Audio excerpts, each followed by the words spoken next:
Hello friends, வணக்கம் and welcome to my favourite recipes Tamil. இன்னைக்கு கோவக்காய் பொரியல் எப்படி செய்யுதுன்னு பார்க்கலாம். அதுக்கு நம்ம கடாய் வச்சுக்கலாம். அதில் ஒரு ஸ்பூன் கடுகு போட்டுக்கலாம், ஒரு ஸ்பூன் உளுந்து போட்டுக்கலாம், கொஞ்சமாக ஜீரகம் போட்டு இதை தாளிச்சுக்கலாம். நான் இன்னைக்கு 1/4 கிலோ கோவக்காய் எடுத்திருக்கேன். இந்த கோவக்காய் பொரியல் நீங்கள் சாம்பார் சாதம், தயிர் சாதத்துக்கெலாம் வச்சு சாப்பிட்டா ரொம்ப டேஸ்ட்டாக இருக்கும். ஒரு வெங்காயம், ஒரு மீடியம் சைஸ் வெங்காயம் பொடியாக அரிஞ்சு சேர்த்துக்கோங்க. வெங்காயம் நல்லா பொன்னிறமாக வதங்கட்டும்.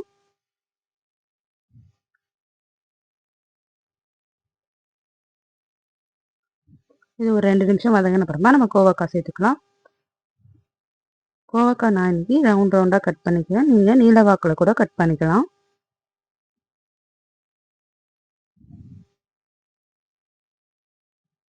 இந்த மாதிரி ரவுண்டாக கட் பண்ணி இது சேர்த்துக்கோங்க. இது ஒரு 2 நிமிஷம் நல்லா வதங்கட்டும்.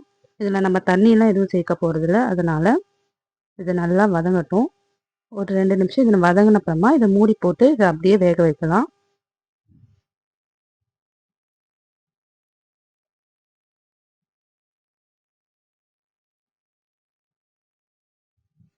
இந்த கோவக்காய் நீங்கள் காயாக இருக்கிறதே சேர்த்துக்கோங்க. கொஞ்சம் பழமாக இருந்ததுன்னா அதை சேர்க்காதீங்க.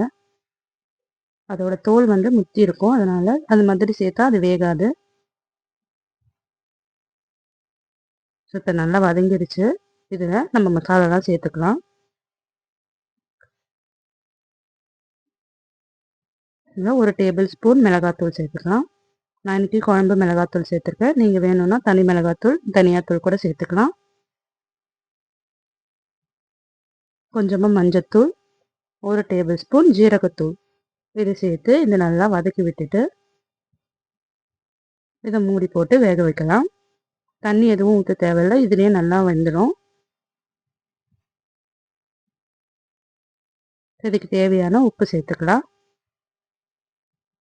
இதை நல்லா வதக்கி விட்டுட்டு பச்சை வாசனை போன அப்புறமா இதை மூடி போட்டு மூடிடலாம்.